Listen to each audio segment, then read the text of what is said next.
Assalamualaikum warahmatullahi wabarakatuh. Dari Jalan Syekh Abdul Rauf Araniri TV, Fakultas Dakwah dan Komunikasi UIN Araniri, Banda Aceh. Sahabat Araniri TV, kembali lagi dengan program kesayangan Anda di Spirit Darussalam. Saya Katrunada Salsabila, mahasiswi UIN Araniri, Banda Aceh, Prodi Komunikasi dan Penyiaran Islam, akan menjadi host Anda pada acara kita kali ini.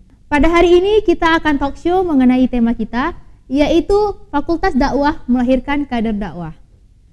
Di hari ini telah hadir bersama kita narasumber yang sangat luar biasa sekali, Ustadz Dr. Abizar Muhammad Yati LCMA, yang merupakan dosen ilmu dakwah dan komunikasi. Beliau merupakan lulusan S1 di Mesir, jurusan ilmu dakwah, Fakultas Usluhuddin dan Dakwah. Kemudian beliau juga lulusan S2 ilmu dakwah pasca sarjana di UIN Araniri, Banda Aceh, dan S3 ilmu dakwah di Sudan. Selain menjadi dosen, beliau aktif berdakwah serta mengisi pengajian-pengajian. Salah satu aktivitas dakwah beliau adalah dakwah perbatasan. Nah, Ustadz, seperti yang kita ketahui, Fakultas Dakwah ini memiliki visi untuk melahirkan kader modern dalam bidang dakwah, komunikasi dan penyiaran, bimbingan dan konseling, pengembangan masyarakat, manajemen dakwah, kesejahteraan sosial dalam bingkai keislaman, kebangsaan dan keuniversalan. Namun, bagaimana cara melahirkan kader-kader dakwah yang modern dan inspiratif di kalangan generasi milenial ini? Nah, di sini telah hadir Ustadz sebagai narasumber kita yang akan memecahkan persoalan kita pada hari ini. Nah, bagaimana Ustadz mengenai pertanyaan tadi? Pentingnya dakwah melalui media-media, tulisan, ya, itu baik itu di media massa, di media cetak, ya cetak ya, kalau media massa media cetak begitu ya, atau media online sekarang ada di website, bahkan sekarang ada juga media sosial gitu ya. Setiap orang kan punya media sosial saat ini ya. Paling kurang berapa orang punya media sosial? Bisa 5.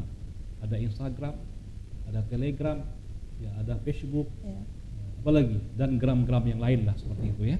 Nah, jadi ini apa namanya? Sebagai media buat kita. Nah, jadi itu bebas sifatnya. Kita tulis apa aja boleh. Nah, tapi yang sifatnya tadi orang yang berdakwah dengan mimbar itu harus ada ilmu, harus ada skill, harus ada keberanian, keterampilan dalam berdakwah. Nah, sehingga ini tidak boleh kita lupakan. Dan kita harus mampu setiap semester ada wisuda, paling minimal ada, ya, setiap jurusan itu, prodi itu ada satu pendakwah yang bisa diharapkan. Nah, sehingga nanti kalau mereka pulang kampung bisa berceramah, bisa berkhutbah. Nah, begitu pula misalnya di bimbingan konseling Islam, ya konselor, dia kan mendekati orang dengan cara pendekatan psikologis gitu ya, mengobati orang dengan memberikan terapi-terapi. Ya, tidak mengapa, bagus pendekatan dakwahnya. Misalnya kita ke rumah sakit, ya, sambilan ke rumah sakit, dia itu menjadi misalnya tenaga ahli di bidang rumah sakit dalam bidang rohaniawan katakan, dalam dia tersebut membimbing orang sakit, dia membisikkan pesan-pesan kebaikan, bimbingan kematian, bimbingan ibadah dan lain-lain sebagainya. Ini bagus, dan ini juga bisa menjadi program dakwah. Begitu juga dalam pengembangan masyarakat Islam, sehingga turun ke sana kita membuat sebuah program ya untuk memberdayakan masyarakat yang ada di sebuah kampung, baik itu dari segi kemiskinan, karena juga dakwah itu bisa masuk dari segi ekonomi. Nah, mereka ikut dengan komunitas kita bangkitkan ekonomi mereka, tapi juga mereka harus ikut dengan dakwah kita. Ibu, ya, kami ajarkan membuat ini, membuat itu, tapi juga kami akan adakan pengajian. Itu sisipan dakwahnya. Artinya kita melakukan pendekatan dakwah yang melalui kegiatan-kegiatan yang kita lakukan.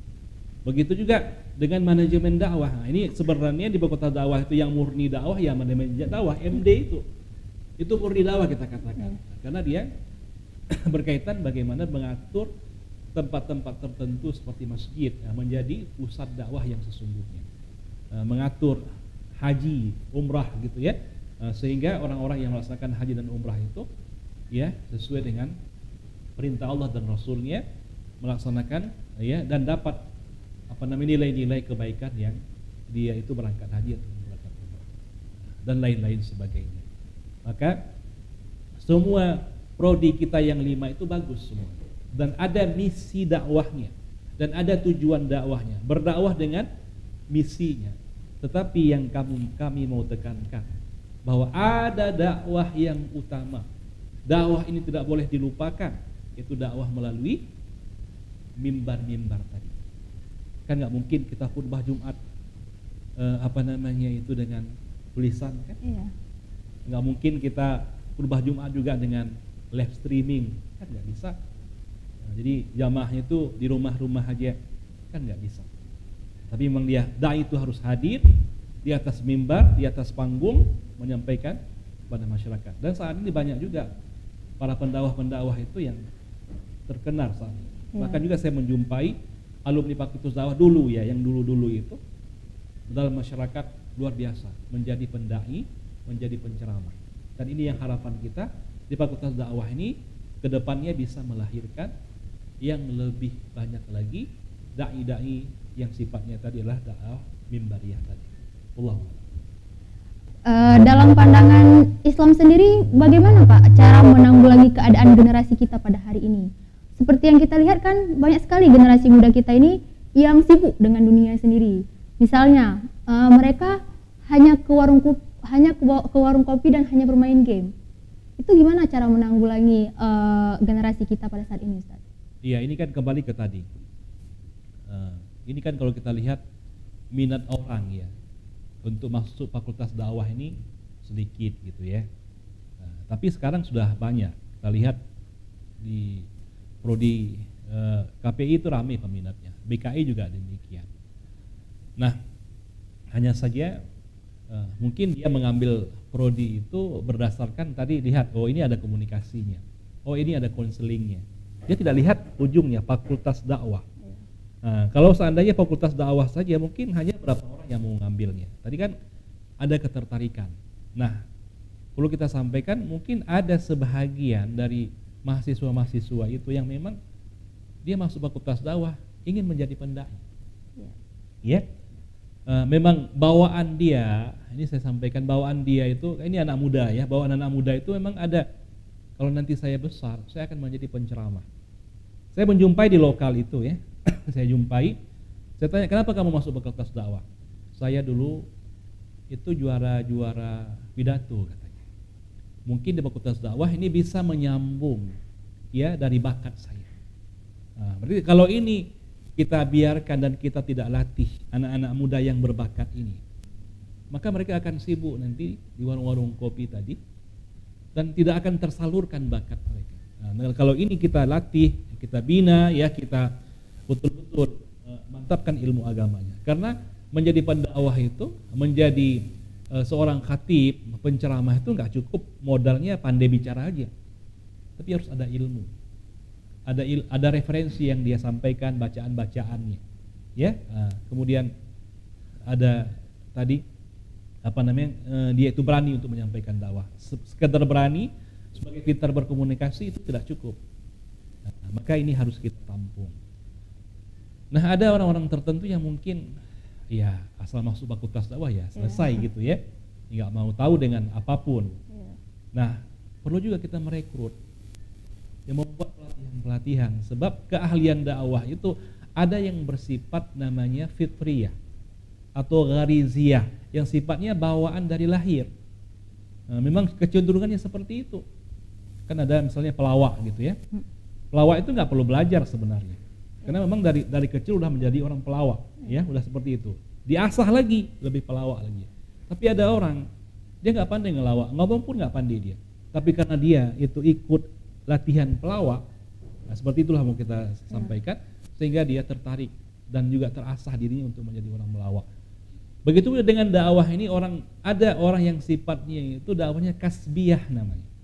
Harus diusahakan, dibuat pelatihan, diajarkan, dilatih, terus dilatih. Ini seperti kita ngomong hari ini, kenapa kita mantap berbicara? Apakah seperti ini bawaan kita? Enggak kan? Kita latihan kan? Ya. Belajar kan?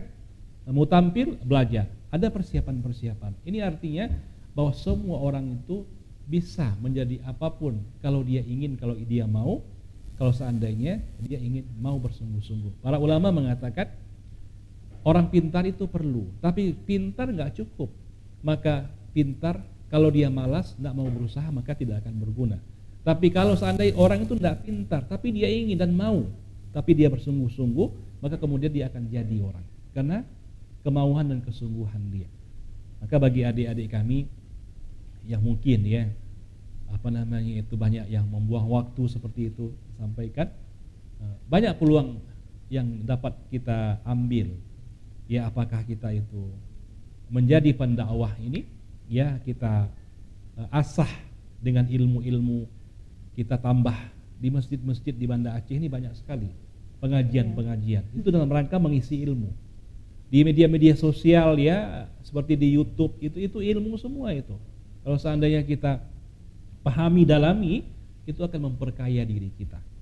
Maka kalau seandainya kita menghabiskan waktu dari pagi sampai malam, ingat kita nanti ke depan mau jadi apa gitu. Dan kita harus pikirkan masa depan kita dan kontribusi kita terhadap umat ini. Dan dalam ayat yang kita baca tadi dalam surah Ali Imran itu, ayat 104 itu Allah mengatakan wa ulaika humul muflihun.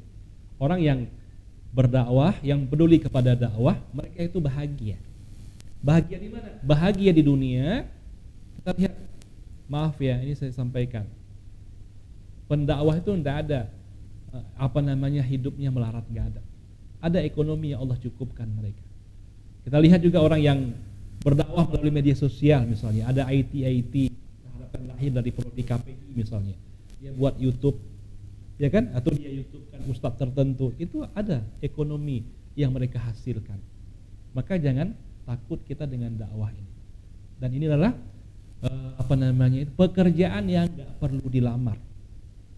Dan rezeki yang tidak terhitung. Itu Allah kirimkan melalui dakwah. Kalau kita ikhlas di dunia ini, di akhirat lebih luas lagi yang Allah akan berikan. Wallahu a'lam.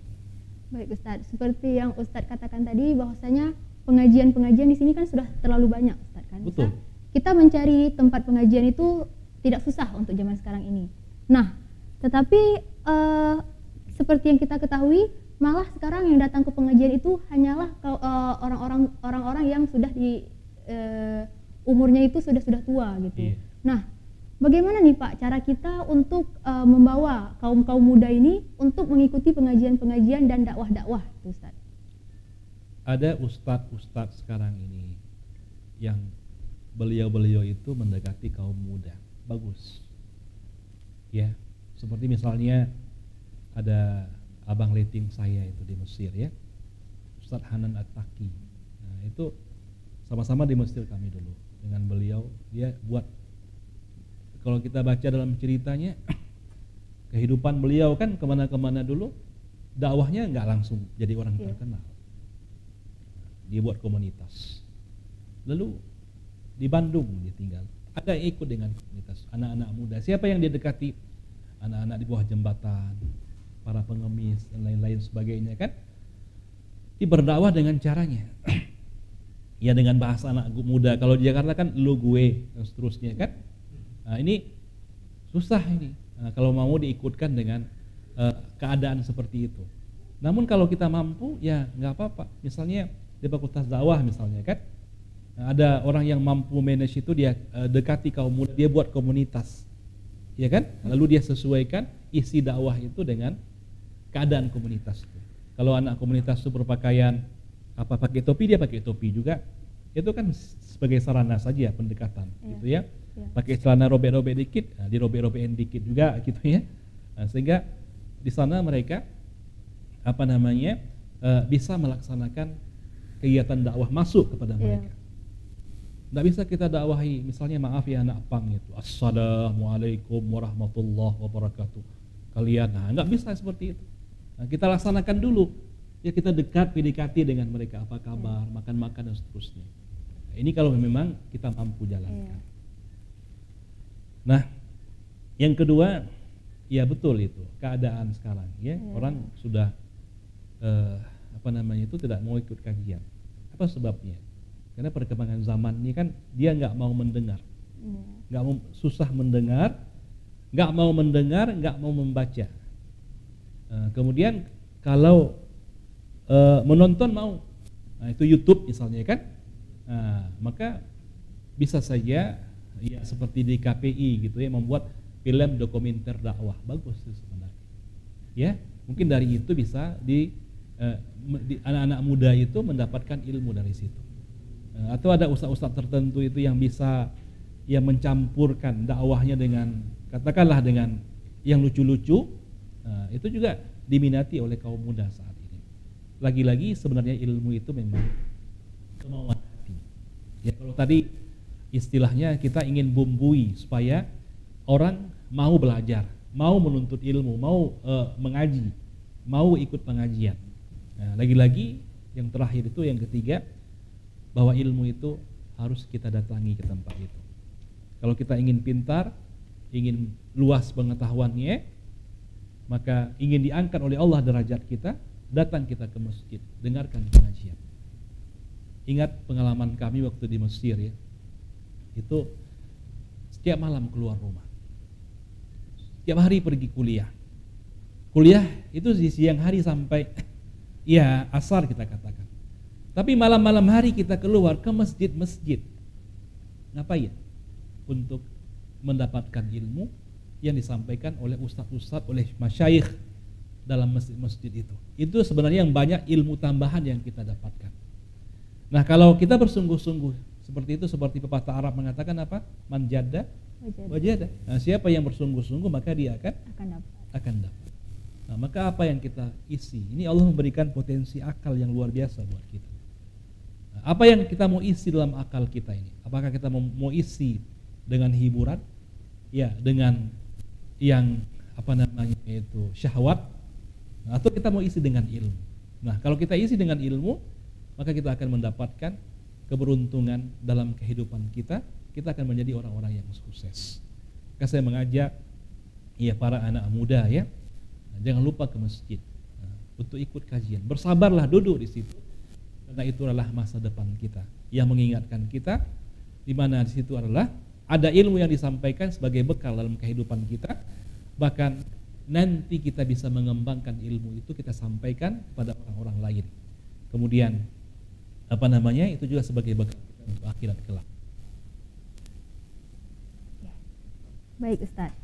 Nah, sebenarnya apa sih peran generasi milenial terhadap agama dan dakwah ini, Ustadz? Iya. Generasi milenial ya. Iya. Ini memang, ini sekarang generasi apa namanya? X atau Z? Z ya. Tapi masih dikenal dengan milenial, Pak. Iya, milenial seperti itu. Ini sekarang ya sudah zaman, kalau milenial itu 2000. Dari 2000. Iya, 2000-an seperti itu ya. Jadi dikatakan milenial karena banyak perkembangan teknologi ya. Perkembangan IT, perkembangan media yang terus pesat. Jadi anak-anak muda itu ya lebih identik dengan apa namanya? IT, dengan media-media sosial. Jadi sangat besar. Misalnya anak muda ini kalau memang tadi dia mau untuk menjadi pendakwah, menjadi pendai, ya silakan mengasah diri, ya masuk ke fakultas dakwah atau ke lembaga-lembaga dakwah tertentu yang dimana mendidik kita menjadi seorang pendai. Nah, ini dakwah secara minbariyah tadi. Kita lihat keberhasilan ustaz-ustaz, lihat misalnya ustaz-ustaz tertentu. Jangan kan ustaz terkenal gitu ya, yang followernya itu jutaan. Ustaz-ustaz yang sederhana saja, itu hidupnya dimudahkan oleh Allah Subhanahu wa taala. Jadi kalau anak muda milenial ini apa namanya tidak memikirkan ya tentang dakwah masa depan, yang tidak mau menjadi seorang pendai ya, maka siapa lagi akan menyebarluaskan Islam ini. Kemudian yang kedua, milenial kalau memang suka dengan IT ya, suka dengan media sosial, maka kembangkan diri, menjadikan media itu sebagai media dakwah. Jadi bisa kita buat channel YouTube, tapi channel YouTube itu isinya adalah dakwah, menyebarluaskan dakwah. Kalau kita punya Instagram misalnya kan, Instagram kita itu isinya dakwah yang kita kemas sesuai dengan bahasa anak milenial, yang sudah kita sesuaikan dengan selera anak milenial yang intinya adalah dakwah. Ya, baik Ustadz. Nah, kalau tadi itu peran generasi milenial Ustadz. Nah, kalau misalnya menurut pandangan Islam sendiri, bagaimana nih terkait dakwah di era milenial sekarang ini Ustadz? Iya, dakwah tidak boleh terputus. Dakwah itu harus selalu ada. Mau di era apapun, mau di zaman tempo dulu yang tidak ada listrik, tidak ada jaringan internet, tidak ada alat transportasi. Lihat zaman Nabi, listrik nggak ada, transportasi itu terbatas, ya. Kemudian alat komunikasi juga terbatas, tapi Islam bisa tersebar luas. Artinya tidak boleh terputus dakwah itu, dan dai itu harus ada setiap zaman, setiap masa. Ada saja orang yang berdakwah. Kalau dakwah pernah terputus, mungkin tidak akan tersebar saat ini Islam itu kepada kita. Dan kita berharap di era milenial ini lebih luas lagi, ya, melahirkan dai-dai itu, baik dai tadi yang sifatnya mimbar, menyampaikan ceramah-ceramah di mimbar, atau dai yang menguasai media tadi, sehingga dia bisa melebarluaskan dakwahnya melalui media. Atau dai yang tadi, ya, dia itu ahli psikologi, ahli konseling, tapi bisa dia menyisipkan dakwahnya dalam kegiatannya. Atau juga ya dalam tadi kalau manajemen dakwah jelas itu melahirkan masjid, ya, yang memiliki peran yang besar di dalam menyebarluaskan dakwah, ya, dengan berbagai macam hal-hal yang terkait dengan manajemen kemasjidan yang harus dipenuhi. Itu sudah jelas tupoksinya. Ada kesos, ya, kesejahteraan sosial. Nah, bagaimana orang-orang yang miskin itu mampu disejahterakan dengan memberikan modal-modal usaha, atau ada perusahaan-perusahaan tentu yang memberikan usaha kepada mereka, tapi juga tetap disisipkan dakwahnya. Nah, pertanyaannya adalah ketika kita membuat tadi sebuah bantuan kepada masyarakat, terkadang kita lupa menyampaikan dakwah, hanya bantuan secara ekonomi saja, hanya bantuan secara pekerjaan saja, namun aspek dakwahnya itu kita lupakan. Maka kita berharap, ya, di generasi yang milenial ini mampu melahirkan dai yang milenial juga, ya, sehingga dia bisa berdakwah kepada anak-anak yang milenial. Atau juga milenial itu kan usahanya usia yang terbatas, ya. Kalau sudah 40 nggak milenial lagi, ya. Nah, itu namanya bapak-bapak milenial, ya. Kalau yang perempuan ibu-ibu milenial, gitu, ya. Nah, tapi bagaimana bapak-bapak milenial dan ibu-ibu milenial ini, ustazah milenial, mampu mendekati anak-anak milenial? Itu penting juga. Nah, sehingga dengan demikian dakwah itu masuk kepada mereka. Nah, ini harapan kita. Dan setelah nanti kita berlanjut kepada usia yang lain, enggak lagi milenial, tetap kita menjadi pendakwah kepada masa yang ada pada masa tersebut. Oke, baik Ustadz. Ini pertanyaan untuk sesi terakhir, Ustadz. Terakhir, ya? Iya. Harapan Ustadz untuk mahasiswa-mahasiswa pada generasi ini, Ustadz, terutama mahasiswa-mahasiswa di Fakultas Dakwah kita sendiri, Ustadz. Harapan saya pertama, cintai Islam, itu yang paling penting. Islam adalah agama kita. Banyak yang mungkin orang menjadikan Islam itu sebagai identitas di atas kertas, ya. Nah, tapi kalau ditanya sejauh mana kecintaan kepada Islam, ini dipertanyakan, sehingga dia tidak sholat, tidak berpuasa Ramadan, ya, tidak berhijab dengan hijab yang syar'i, kemudian dia tidak berakhlak dengan akhlak yang mulia. Nah, Islam ini sebenarnya bukan hanya pada nama, tapi juga pada sifat, tingkah laku, dan semua gerak-gerik kita sesuai dengan makna Islam itu. Yang kedua, cintai ilmu pengetahuan. Jadi gerakkan diri untuk kita belajar. Jadi belajar dalam kelas, ya, tidak cukup. Belajar dalam kelas enggak cukup. Belajar di masyarakat, ya, dalam bentuk, ya, hadir majelis ta'lim, pengajian-pengajian. Kemudian kita mendengar di media-media sosial, di YouTube, ya, ataupun di media sosial lain untuk menambah keilmuan. Kita membaca. Dan juga kita membaca buku. Jangan lupa baca buku. Sekarang orang membaca sudah malas. Padahal membaca itu untuk membuka dunia. Dan kita akan menjadi orang-orang hebat itu karena kita banyak membaca. Yang ketiga, cintai dakwah. Itu yang bahwa bayangkan kata Rasulullah SAW, li ayyahdiyallahu bika rajulan khairun laka min humrun ni'am. Kalau kamu mampu memberikan hidayah kepada satu orang saja, maka pahalanya lebih baik daripada unta yang berwarna merah. Unta warna merah itu mahal harganya, menunjukkan bahwa orang yang kalau dia dapat hidayah melalui penyampaian kita, maka itu pahalanya berlipat ganda di sisi Allah Subhanahu wa taala. Maka dakwah itu boleh kita sampaikan tadi, kita menjadi pendai yang sesungguhnya di atas mimbar, ya, menjadi khatib, penceramah, mubaligh. Nah, ini harapan kita. Kalau tadi ada dakwah-dakwah yang kita selipkan melalui komunikasi, melalui media, melalui kegiatan konseling, melalui kegiatan pemberdayaan masyarakat, ya, itu sebagai tambahan.